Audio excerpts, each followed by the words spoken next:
It's that time of year again. That time where we all come together and enjoy our favorite pastime, power scaling.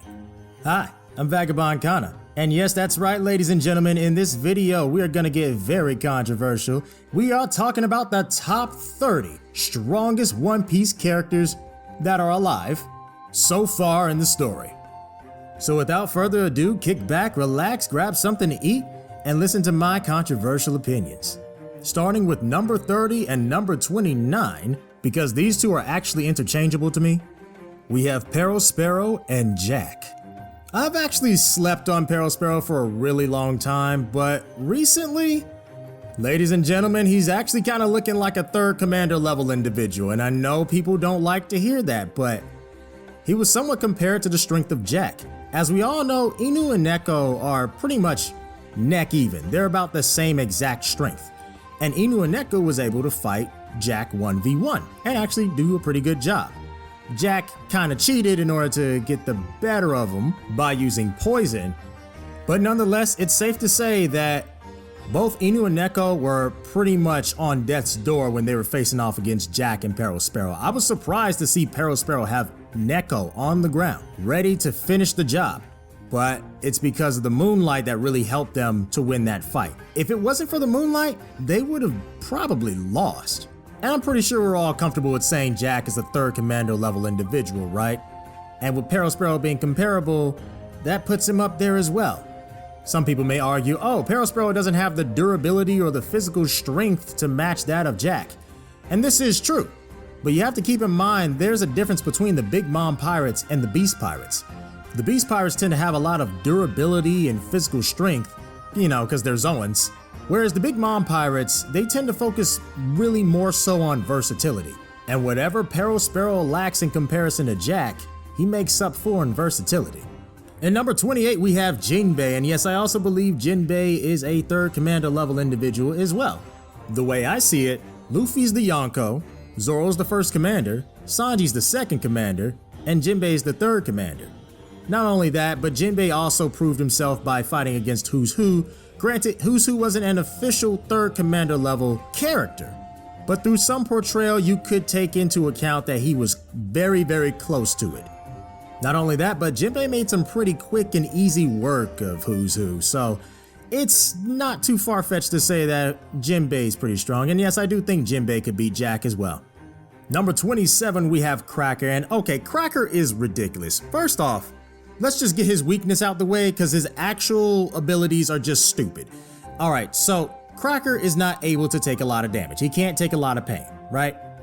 That's it. That's all we need to know about his weakness. Now to go on about everything else, this man can call a very durable army by his side by just clapping his hands. That is actually stupid because these biscuit soldiers, Luffy fought one of them with his Gear 3 attacks, and he really couldn't break it. He needed to go Gear 4 in order to break it. That is actually kind of stupid. That's really stupid. It's like this man's Cracker's durability. Like, you not only have very hard to kill durable soldiers at your side, but you can also just bring more by clapping your hands. I cannot get over this. And not only that, Cracker has good hockey. He has some strong hockey. All this specifically took Gear 4 Bound Man Luffy to destroy. That's just weird.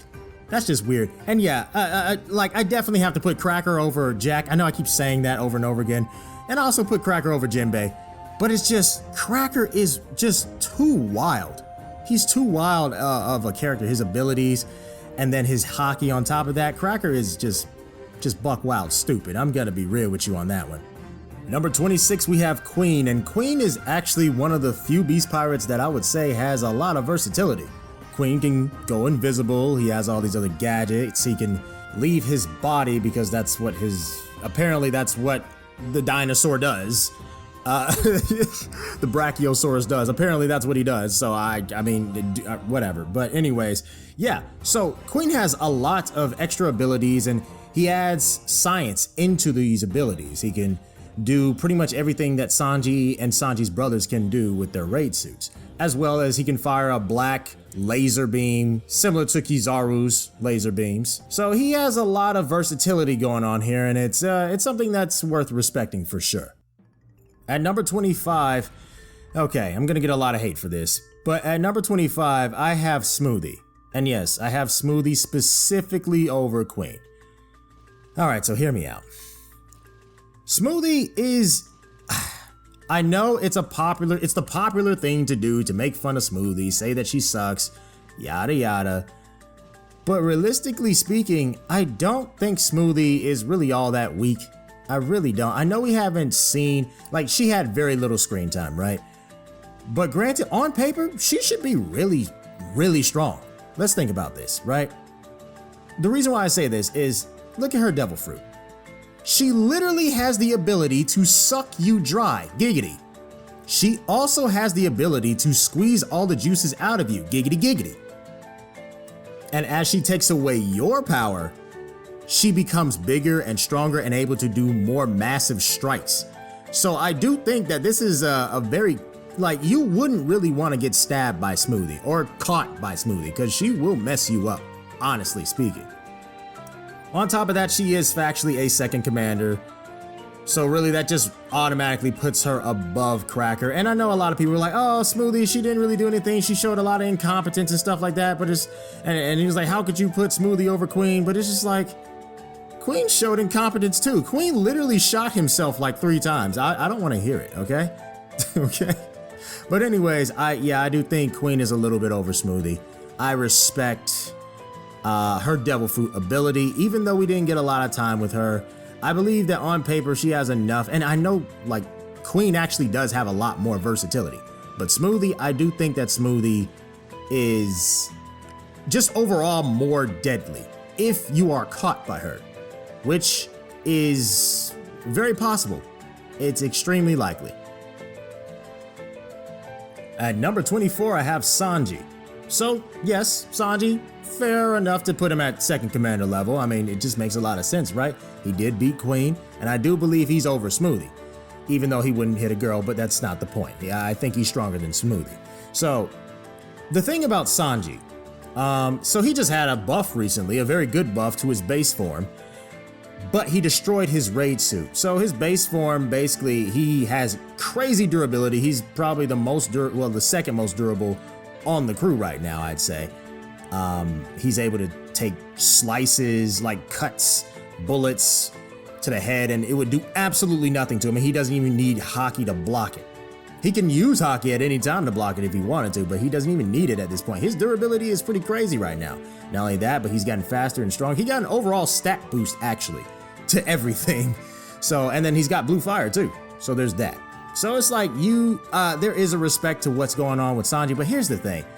Man, Sanji really could have been kind of stupid busted right now. I mean, if he had kept the raid suit, do you not understand how stupid he would be right now? I would automatically put him at first commander level, and I'd be tempted to put him higher, to be honest, because think about it. This man Sanji, he already has more durability because the exoskeleton and everything, and he can like crack his bones back into place and stuff, even if they're broken. And it's just, at this point, imagine more durability going to Sanji with the raid suit, and more speed going to Sanji with the raid suit. Like, he's already so fast that Queen can't even see him. And that's actually just incredible. Queen can't even see him. And then imagine him going invisible on top of that extra speed. Sanji would, like, I'm telling you, if he kept the raid suit, he would have been stupid. Maybe something would happen in Egghead Island where he just, I don't know, Vegapunk makes him a new raid suit or something that doesn't have extra side effects, and maybe he makes it better. Who knows? It's really a possibility, a high possibility. Or maybe it happens in Elbaf. You never really know. But yeah, all in all, though, yeah. Anyways, I gotta give Sanji the 24. But Sanji, he really can be stupid later on. We just need to get that raid suit back. Maybe some, extra Haki. Maybe he learns Future Sight. But Sanji can. I'm telling you, the potential for Sanji is actually really stupid right now. But anyways, moving on to the next one. At number 23, I have Kid. Oh boy, okay, Kid. I don't know where to go with this. Honestly, I'm gonna be real with you. Kid is okay. He's okay. I mean, I was really expecting so much more from Kid in Wano, so I was really disappointed when I got what I got. Like, he's got no internal damage Ryo, no internal damage attacks or anything in order to really hurt Big Mom and Kaido, and I don't really even think he hurt Big Mom and Kaido. I think he just kind of pushed him around and slammed him and stuff, and it's just, I don't know. But all in all, I mean, okay, there is one thing. He got his awakening, so that's something I can give him, so it's a cool thing to see. Yeah, I don't really have much to say on Kid. I don't have much to say at all. Okay, so moving on to the next one. At number 22, I have King. King has some of the most incredible durability in the One Piece verse. He's part of the Lunarian race, so that's kind of part of what they do. King is actually insane. It's funny how you see all these first commanders. These first commanders are always very interesting. They always got some extra. Katakuri having like future sight, being able to evade and dodge. It's hard to hit Katakuri. King having all this durability, and Marco being able to regen like crazy. It's just, it's cool to see the first commanders always excel at something more than most others. And it just overall hard to put down the first commanders in general. And King is an extreme. King is no exception.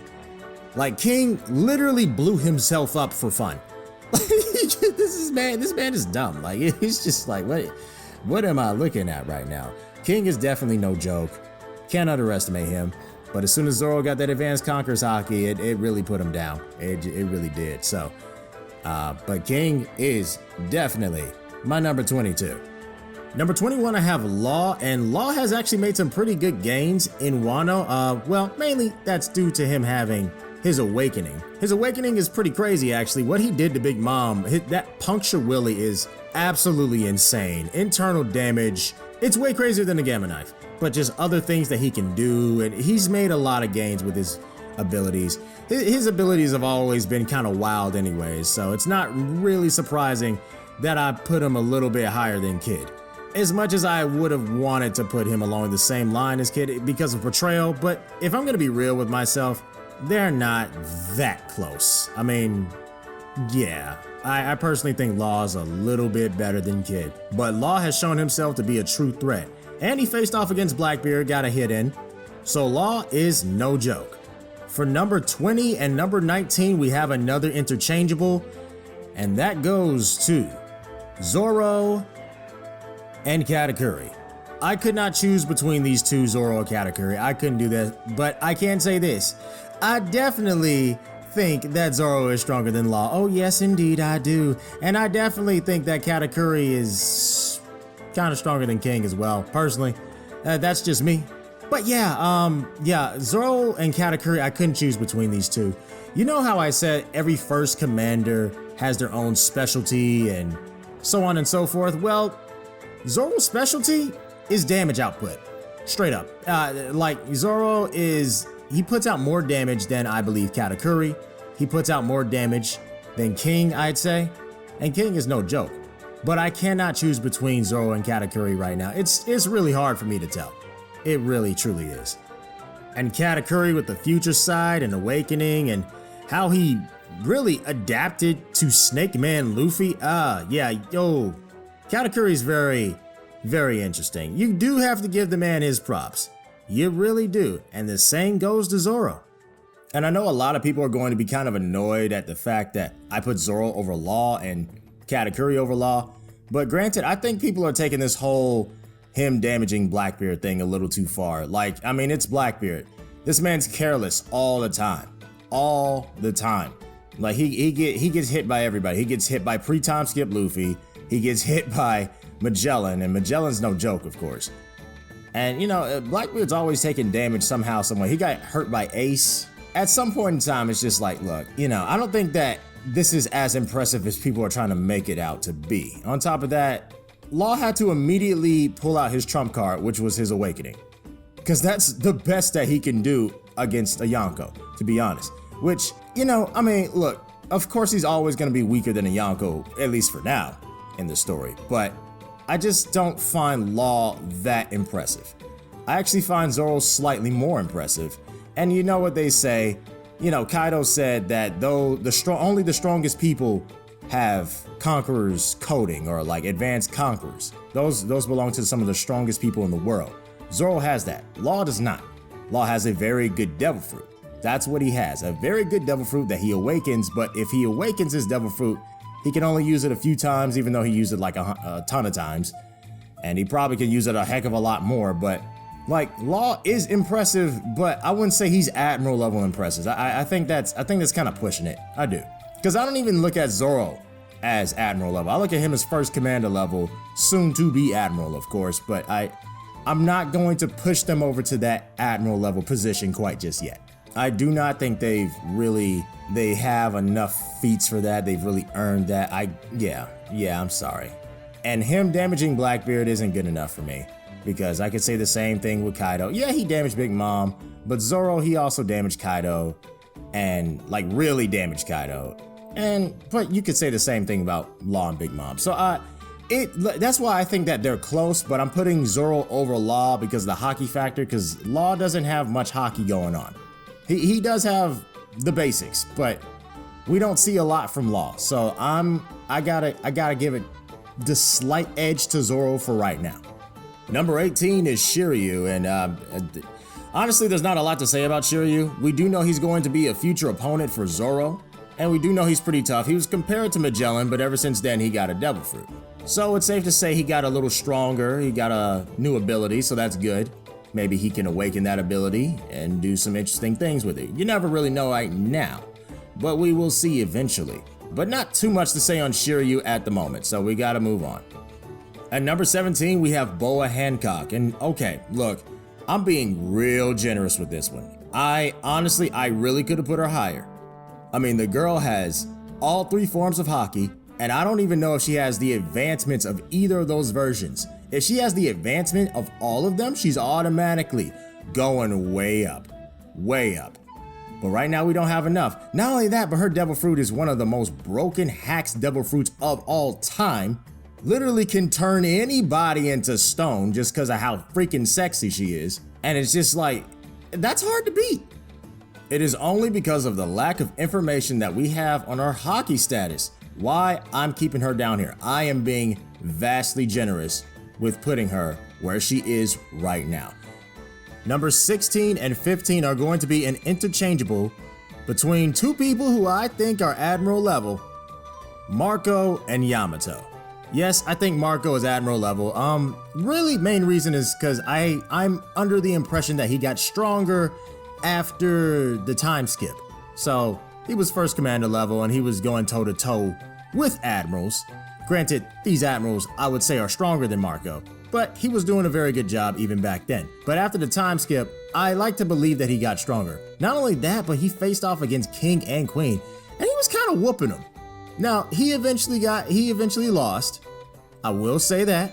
He eventually lost, but I do view him as Admiral level. And now I do think a lot of people are going to say, okay, but Green Bull, he basically beat the crap out of King and Queen at the same time. But King and Queen, they were already injured when he beat him.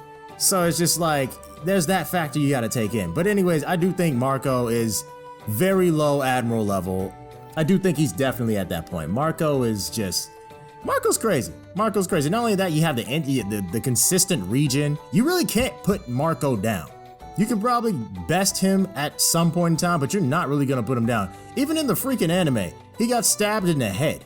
And this man is just like, he was just chilling. He was like, man, that's crazy. You stabbed me in the head.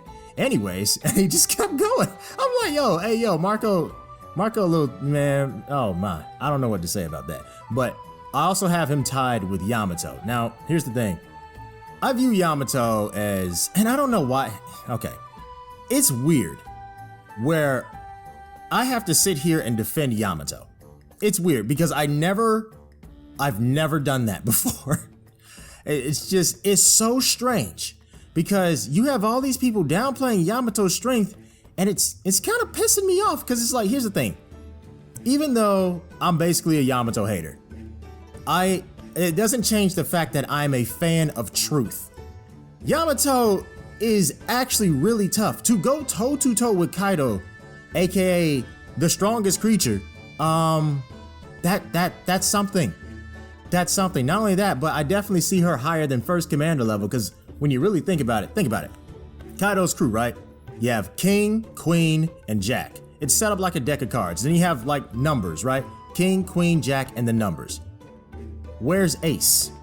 Where's the ace of it? You would assume that the ace is over the king, correct? So where's the ace? The ace is Yamato, because that's the whole thing with the relationship between her and Ace. I see Yamato as the ace of the crew, stronger than that of even King. Yes, I definitely do. I think that Yamato is pretty much Admiral level, and the fact that she was fighting against Kaido and lasting for so long, yeah, I'm gonna give her Admiral level. But it's just like people, they were saying stuff like, oh, you know, Zoro's stronger than Yamato, which, I mean, he's close to Yamato, but I don't think he's stronger. I'm sorry. I don't think Sanji's stronger than Yamato. I get people want her to join the crew, but if we're gonna be honest here, these guys are not stronger than Yamato. She has better control over her Conqueror's Haki than Zoro does. I would say Zoro is more potent in terms of attack power than Yamato, where Yamato is more durable and defensive, right? But she has better control over her advanced conquerors. And Sanji, I mean, obviously she's stronger than Sanji. We're not even gonna discuss that. That's pointless. But yeah, like to sleep on Yamato and her strength is just like, you just tripping. I think she's stronger than Law as well. Of course, obviously considering that I put her where she is in this list. I think Law's craziest thing, it just comes from his Devil Fruit. And that's good and all, but at the same time, his hockey game is just not there. And Puncture Willie is basically the only huge thing that Law has. I'm gonna be just real here. Gamma Knife is pretty decent too, but just not as crazy as Puncture Willie. But yeah, Yamato, stop sleeping on Yamato. It's just weird. It's weird. And me, a Yamato hater, shouldn't have to tell people that. I shouldn't have to say that. It's embarrassing. I take pride in my hatred for Yamato. I do, okay?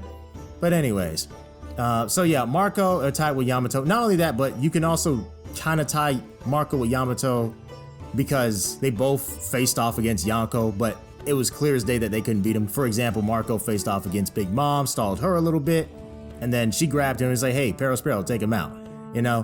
Whereas Yamato stalled Kaido. So I'm just like, okay. I mean, they're definitely similar in power, and then Marco really flexing on the first commander and second commander, so I'm just like, yeah.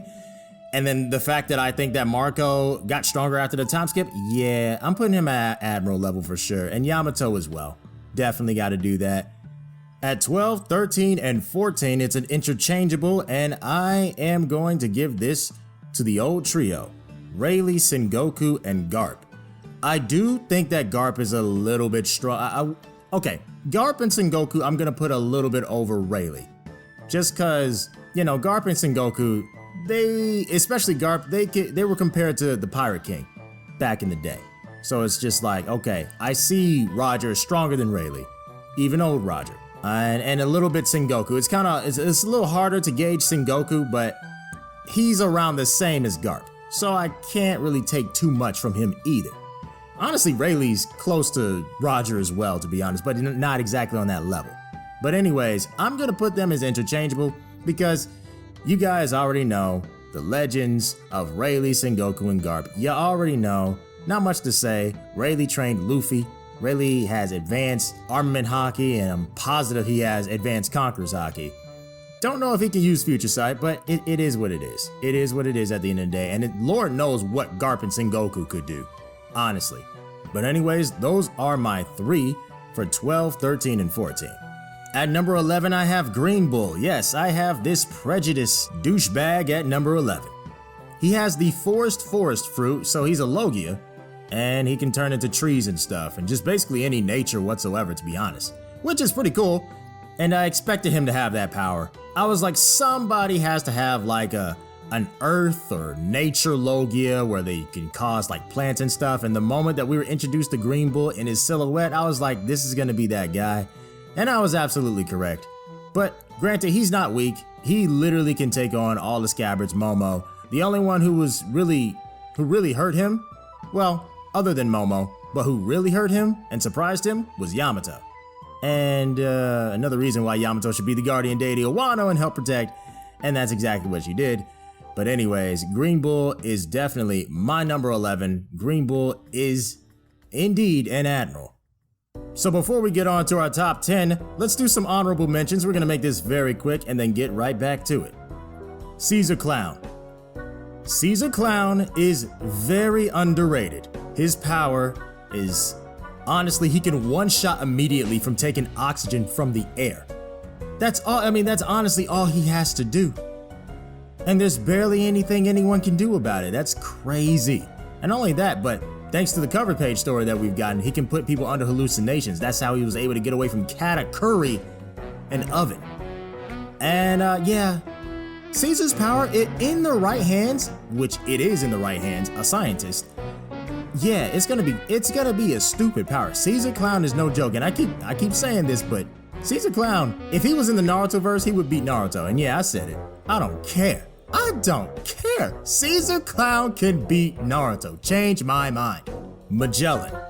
Magellan was compared to Shiryu, but we don't really know exactly where to gauge Magellan at pre-time skip. We don't really know, and Shiryu more than likely made some gains, so it's kind of hard to say, but that's why I'm putting him at honorable mentions. Ben Beckman, Lucky Roo, and Yasopp. I was going to put these guys on the list, but then I thought about it, I was like, you know, I'm just gonna wait for a little bit more information. We kind of already have enough, and I personally think that Yasopp is stronger, much stronger than Katakuri. Maybe I shouldn't say much stronger, but definitely stronger. Sabo. I'm not gonna lie to you guys, I completely forgot to put Sabo on the list. Like, I already made the list and everything, and then right now, literally right now, it's just like, oh crap, Sabo. And I'm like, I'm not doing this again. So I was like, look, honorable mentions for right now. Truth be told, I'm not exactly sure where to put him. It's either gonna be first commander level or admiral level. Maybe admiral level. Maybe. That might be pushing it though. But right now, I will give Sabo an honorable mention. Dragon. Okay, so Dragon, I'm going to only put in the honorable mentions for right now because we literally don't have anything on him. But I will say this, I am super, hyper positive that this man is Yonko level. There's no way he's not Yonko level. Ain't no way he's not Yonko level. And honestly, what I find weird is that, please tell me that this was a joke. When people saw Dragon reading a newspaper and then he saw something that he didn't like and then he started sweating because of what he read in the newspaper, did people really power scale him based off of that? Did they say, oh, Dragon's not that strong, never mind, he's nothing special? I could have sworn that was a joke. I was like, oh, nobody's that stupid. They're just trolling, they're joking around. Please don't tell me y'all really just power scaled a dude based off of them reading a newspaper while a bead of sweat dropped down their freaking face. Please don't tell me you did that. Please, oh my god, that would be a special kind of sad. Don't, please, oh my god. Anyways, moving on. Our last honorable mention goes to Emu. Emu, I'm not gonna lie to you, if I really wanted to put him here, he would be number one. He would be number one, but I'm going to be humble, I'm going to hold myself back, and I'm going to say we need to see stuff from him first before we even think about going off and giving this man any type of number, even though I'm positive he's the strongest. I'm positive, but I'm gonna hold it back. I'm gonna hold it back for right now.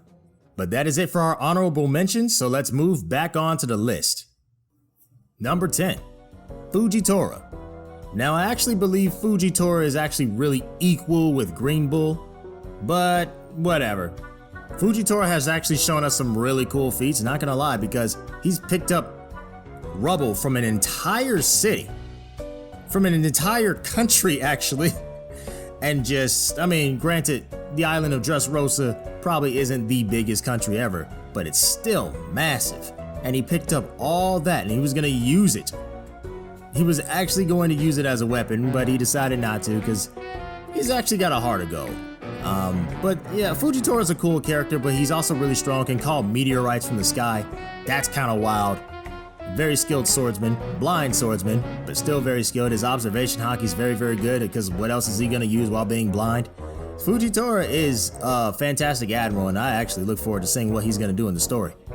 Number 9, we have Kizaru, one of the OG admirals, and yeah, I put him over Fujitora. I think he deserves a lot of respect. And, you know, he kind of screws around a lot of times, but I think he's a lot stronger than a lot of us really probably believe he is. Or maybe he's just as strong as what we think. Who knows? But Kizaru is no joke. He has the glint fruit, move at light speed at all times. So that's cool. Even though when you really think about it, light speed is treated like nothing in the One Piece verse. If you really look at everything that has gone on, it is treated like nothing. I'm serious, it doesn't even take all that much research. Just look at a few episodes and you can tell. But anyways, Kizaru is still really, really powerful. Number 8 is Aokiji, and I actually believe that Aokiji is Yonko level. From here on up, I believe that everybody else that I'm gonna say from here on is pretty much Yonko level, right? So Aokiji, right, he went toe-to-toe with Akainu. Akainu's now the fleet admiral, and he, Aokiji has a busted Logan. Able to freeze anything upon contact, and then he could just shatter them right away if he wanted to, if he's so pleased. Aokiji has proven himself time and time again. He's quite tough. He's quite the opponent. And after the 2-year time skip, after that fight with the Kainu, I would like to assume that he's gotten stronger as well. Because why not, right? But with all that being said, I mean, fighting 10 days against the Kainu? Against someone who has a direct counter to you? Yeah, that's kind of wild. I mean, granted, you could say Aokiji can counter his magma by cooling it down. You could say that, but anyways, whatever. Number 7's Akainu. I do see Akainu as Yonko level as well. Anyone who's the fleet admiral, I automatically see them as a Yonko. Well, not an actual Yonko, but someone who's Yonko caliber. I do see them along that level. I do believe that Akainu is Yonko level. And honestly, Oda hypes him up a lot, a heck of a lot. And talking about his destructive capabilities and everything, how he has the most destructive devil fruit. So I'm just like, okay, we gotta see in the future. He definitely didn't go too crazy during Marineford, because I do know they had to hold back. But in the future, I hope to see this man go completely buck wild. Number 6 and 5 is another interchangeable, and I'm giving this to Luffy and Blackbeard. So I'm being generous again. Actually, I shouldn't say generous. I should say I'm being humble. Because, in all honesty, it's taken everything in my power to not kick these guys right up to the top of the very top. Here's the thing. We already know that Luffy and Blackbeard are going to be like at the very top of the verse by the end of the series. We already know they're going to be up there. So what I'm doing right now is I'm going to temper that a little bit and not jump to conclusions. I'm going to say, okay, this is where they're at as of now. And there are more reasons I can get into that, but Luffy, you know, with the Sun God Nika fruit, he's just got that. We're just scratching the surface. We're barely even touching the surface of what Luffy can probably do. There's so much that is waiting to be uncovered by Luffy's wild, crazy, Toon Force-like abilities. So we're just waiting on that. We're waiting on that. And Blackbeard, Lord Blackbeard, he's already got 2 devil fruits. We expect him to get 3, right? Now, if Oda does surprise us and he doesn't get a 3rd one, then it's whatever. But we expect him to get 3. And if he gets a 3rd one, it depends on how crazy that 3rd one will be. But he's already got the strongest Logia, the strongest Paramecia. He doesn't have the strongest Zoan, but he will get probably a Zoan of some kind that's quite strong. But to think, just add all that with the idea of advanced Conqueror's Haki, advanced Armament Haki, and advanced Observation Haki. Add all that together with some of the strongest devil fruits in the verse. And what do you got? You got one busted Joker. A little too busted if you really think about it. Blackbeard is ridiculous. He's going to be ridiculous. Luffy and Blackbeard are going to be ridiculous by the end of this series. But for right now, they're taking some steps to get there, but they're not there yet. But they will be. At number 4, we have Shanks. Yes, I know, it's incredible, right? A top 30 list that does not have Shanks at number 1. I know, it is actually that rare. But realistically speaking, of course Shanks isn't number 1. That doesn't even make any logical sense. And Shanks fans, or maybe I should say Shanks stans, look, Shanks is cool and all, right? He's cool, he's great, he's an awesome character so far. But there is exactly zero evidence that he is the strongest in the verse, and to put him up that high makes, quite literally, no sense. And there's no reason to put him that high. There's reason to put other characters up there, but not Shanks. At least not yet. There's nothing that he's really shown that put him up there. Okay, yes, he has probably the strongest Conqueror's Haki. People like to assume that he has stronger Haki overall. That includes armament and observation. We have no evidence for the armament and observation stuff, but we have seen him do stuff with Conqueror's Haki that we've never seen anyone do. Like, for example, when he channeled his Conqueror's Haki all the way across the sea into Wano and just scared Green Bull with that. He has some very strong Conqueror's Haki. But at the end of the day, I mean, that wasn't like an attack or anything. It was just like, okay, he has Conqueror's Haki. But it's just, it seems like a lot of Shanks stands, they do this thing where they just kind of like, oh, man, he did that. Maybe Shanks can do this where he like fires beams and lasers of Conqueror's Haki and one-shots people. It's like, I mean, like maybe he can, but it's like there's no proof for that. And I'm not going to sit here and pretend like what I just made up in my mind is canon. That's just weird. What's wrong with you? But anyways, whatever. I digress. It is what it is. Shanks is not the strongest in the verse. But you want to know who is factually stronger than Shanks? Number 3, we have Mihawk. Yes, Mihawk is factually stronger than Shanks. This is not an interchangeable. This is not oh, they're tied. It's interchangeable, it's debatable. No, it's not debatable. Mihawk is factually stronger than Shanks. We're done here. We're done. Mihawk, the strongest swordsman in the verse, is stronger than Shanks, another pure swordsman. Nothing has proven him to be otherwise. Heck, if you saw film Red, what did Shanks use? He used a sword. Was that expected? Yes. Everybody in the universe expected Shanks to use a sword. So to believe him, what is he gonna do? Use his feet? To believe that he would use anything else, and then to use, there are a lot of people that use the argument, oh, he has Conqueror's Haki. He has Conqueror's Haki. He can, you know, so that's one thing about it. It's like, okay, you do realize other swordsmen use Conqueror's Haki. The other swordsmen use Haki in general. Haki is a part of the fighting system. Mihawk uses Haki. Zoro uses Haki. Zoro has advanced Conqueror's Haki, and I'm sure Mihawk does too. So what makes you think that this man is extra different from a swordsman? He uses a sword, he's a pure swordsman, the story has stated this, and Mihawk is specifically looking for someone to surpass Shanks, so he can fight him. Not to be on the same level of Shanks. If being on the same level as Shanks means that you're stronger than Mihawk, then why would he look for someone to surpass Shanks? It's probably because Shanks couldn't beat Mihawk. That's probably why. And it makes sense considering that Shanks and Mihawk both fought each other, and Shanks came out being known as the strongest swordsman. So either they tied consistently, or Mihawk beat his tail. It's either or. There's nothing else you can say. But at the end of the day, what does the story tell you? It tells you that Mihawk surpasses Shanks. This is not an opinion. This is a fact, and it's too many facts to go with it. At number 2, and this is gonna piss a lot of people off, I have Big Mom. Okay. I'm gonna go ahead and say, yeah, I think Big Mom is stronger than Shanks. Yeah, I said it, yeah. Big Mom is stronger. I'm gonna say it again. Big Mom is stronger than Shanks. Yup. For starters, I don't think Mihawk is stronger than Big Mom. And if I don't think Mihawk is stronger than somebody, then I'm not gonna put Shanks over that somebody. Now, am I? Whatever, hey, this is the way I do it, right? Whoever is over Mihawk is over Shanks.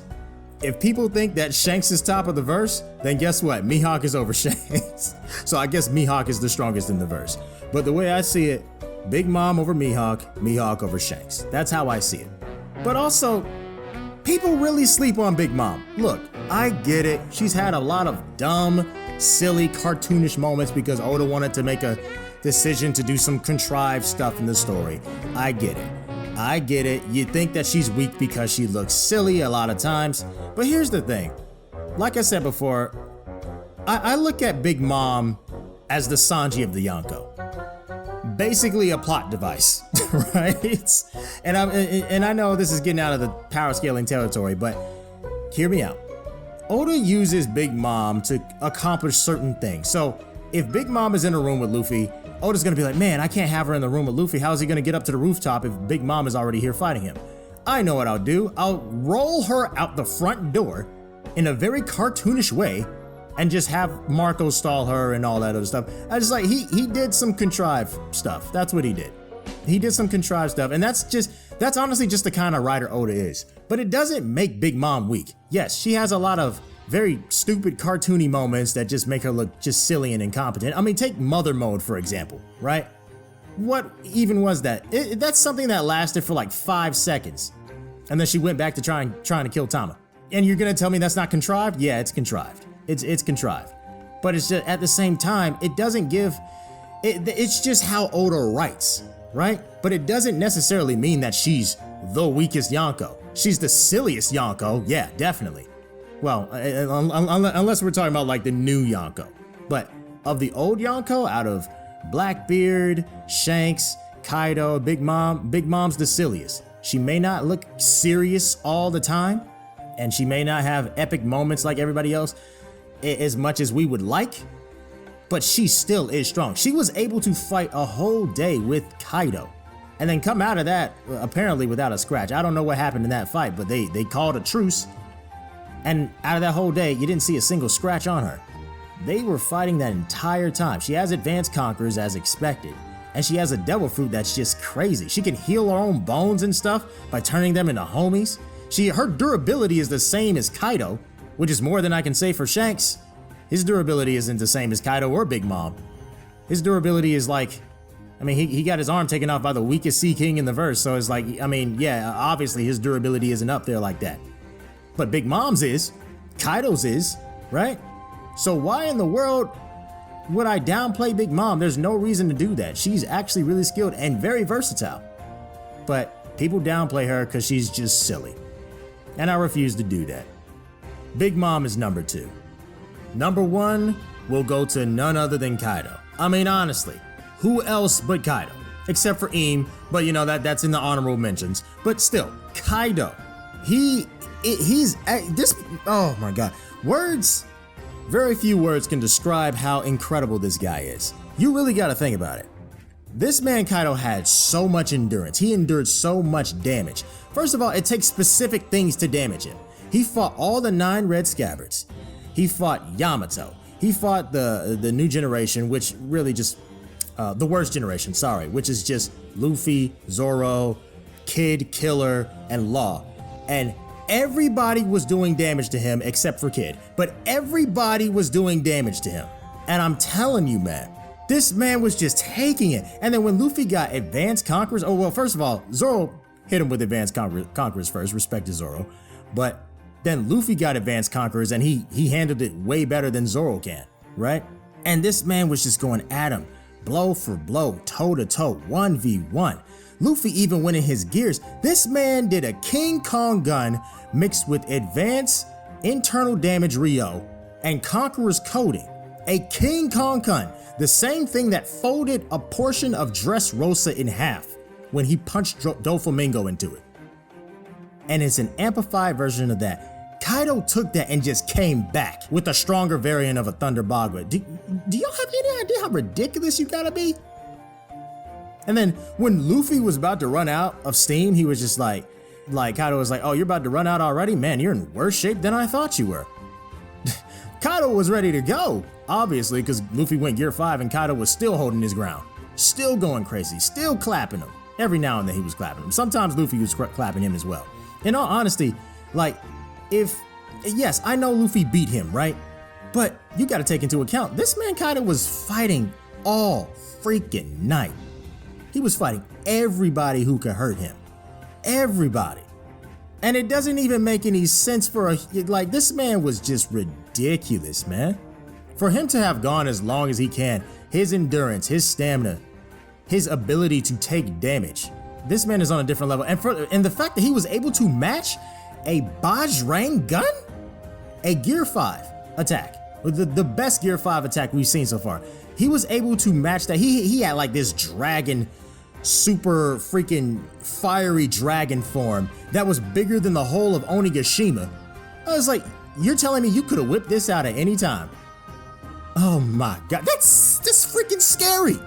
This man could have just whipped that out at any given point, and it matched the power of a Bajrang gun. He got beat in the long run, but it's like the fact that he was clashing and getting closer and closer to Luffy's fist and breaking down his Conqueror's Haki.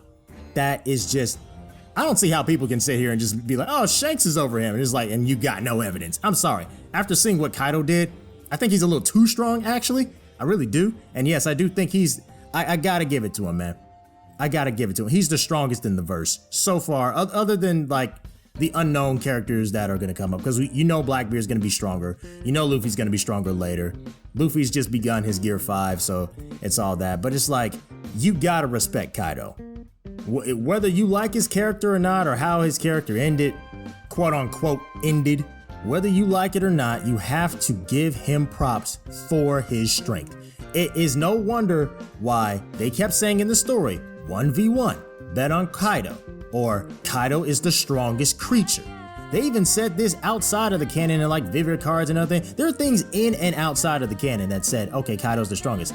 I remember, I believe in the Ace novel, it also said, okay, when it comes to overall combat, Kaido's the strongest. When it comes to prestige, Whitebeard is, up there, right? But in terms of just pure combat, it goes to Kaido.